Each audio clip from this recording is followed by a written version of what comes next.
Well, I finally got my order of wire in the mail. It took a lot longer than I expected. A friend of mine gave me some solid core wire, and I was hoping that would work, but after I did my homework, I found out I needed the stranded. So this is 22 gauge 6 conductor stranded wire, and there's 30 foot of that. I paid about 75 cents a foot for that. And then I have two monitor extension cables here that I've been needing. Today's Thursday, so I won't be able to get as much done for Saturday's video as I wanted, but hey, at least now I've got the parts in and I can continue on.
So I've got three motor cables all soldered up, ready to go.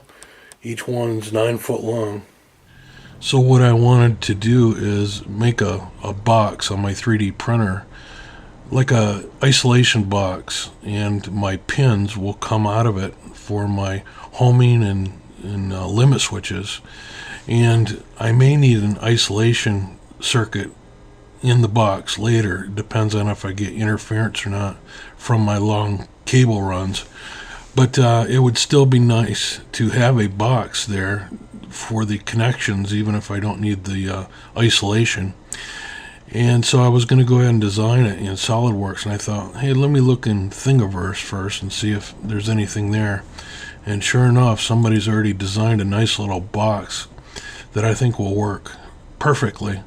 It's got a clamshell design, and it's got a front panel that you can customize. I can just make my own.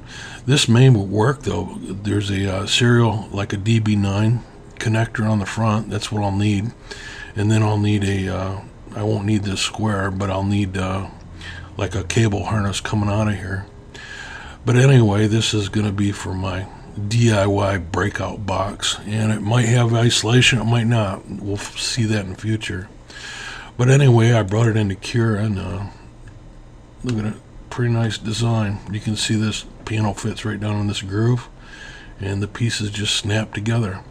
So I'm going to print this out and see what it looks like. It always pays to look on Thingiverse first before you reinvent the wheel though.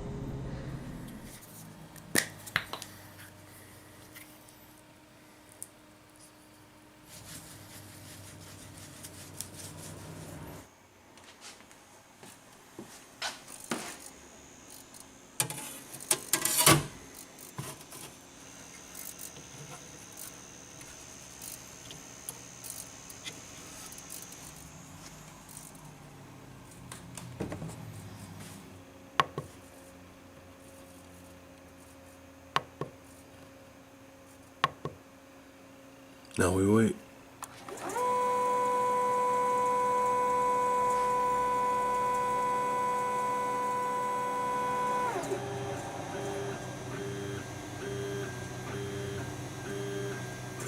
And she's off. This is how I'm recording the CNC footage. Got a little webcam here. It's going into this PC.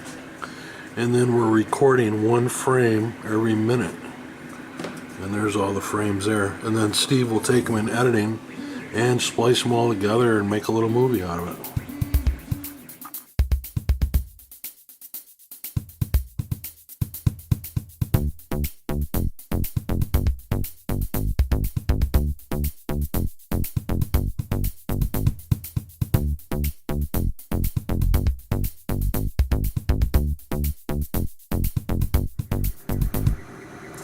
This enclosure gets pretty warm inside here, and it helps to, keep the heat in there.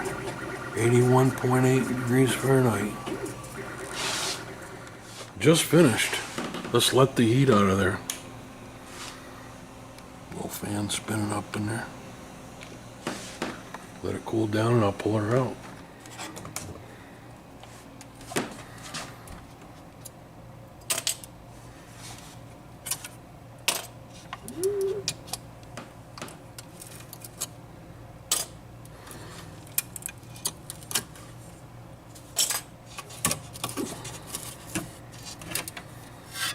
Sweet.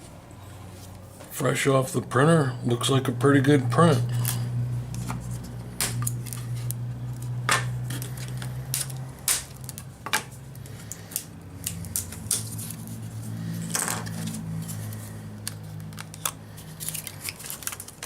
I'll probably end up making another one of these because this is the one that came with the sample, but I can make my own, This does have the serial port though, but I really don't need that square. I really need a circle there so I can bring cable out there, but no problem. Still gotta take the flashing off it. Let's just see. Looks like it's gonna work.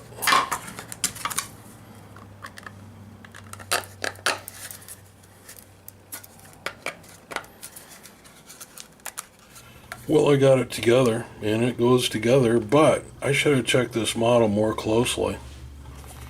Yes, it's a nice clamshell design, but they didn't put any way to hook the two halves together, There should be some studs with screws or something. They didn't provide that. So I'm going to I can't glue it together if I ever want to get back in here, So, yeah, shoot.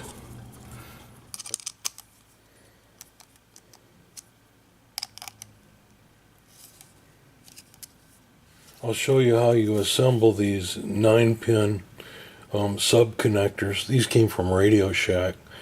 And you buy the receptacle, and then you buy these pins here, like this. And you solder your wires onto the connectors, and then you push them in these holes. And they even have like a little tool. This is an inserter and an extractor. It works okay, but I'm using bigger wire, so it really doesn't work well on this. But you just solder a connector to there and push it through the back.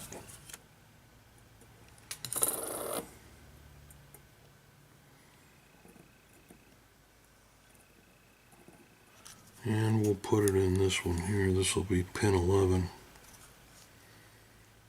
Let's get that straightened up.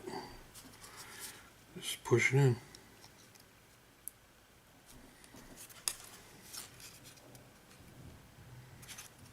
There we go.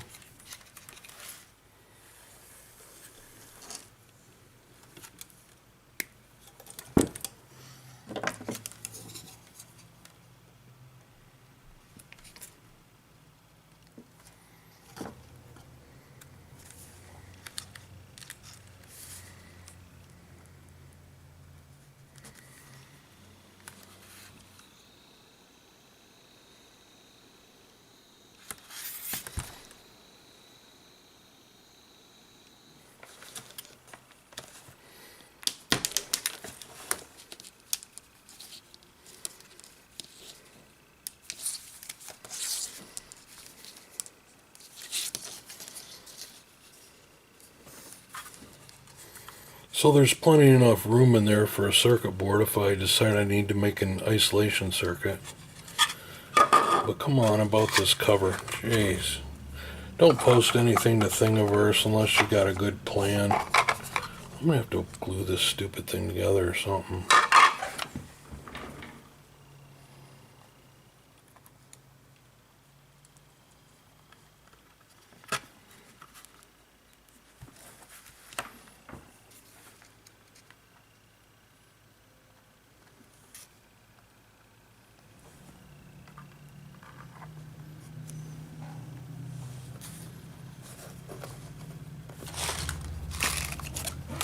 Next time I want back in that thing, I'll have to bust it open.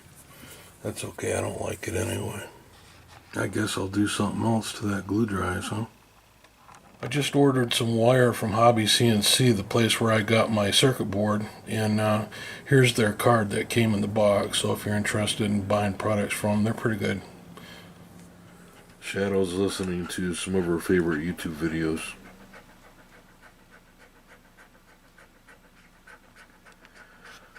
What are you listening to?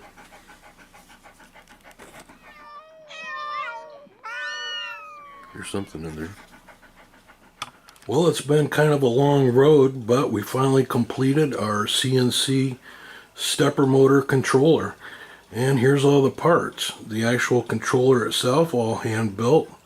Our breakout box and various wires that we'll need to hook all that up. Here's our custom made stepper motor wires, our steppers, some various PC cables, and we're ready to go. And this completes the actual build of the controller. And what we're going to do next is hook it up to the homemade CNC machine, configure Mach 3 and get that working. I know there's some people that have been anticipating that video, how to set up Mach 3 from the very beginning on a new machine, and we're going to do that. So I hope you enjoyed this. If you did, give us one of these and share the video if you know anybody that likes this kind of thing. That helps me. And leave me your comment below. Let me know what you think. We'll see you on the next one.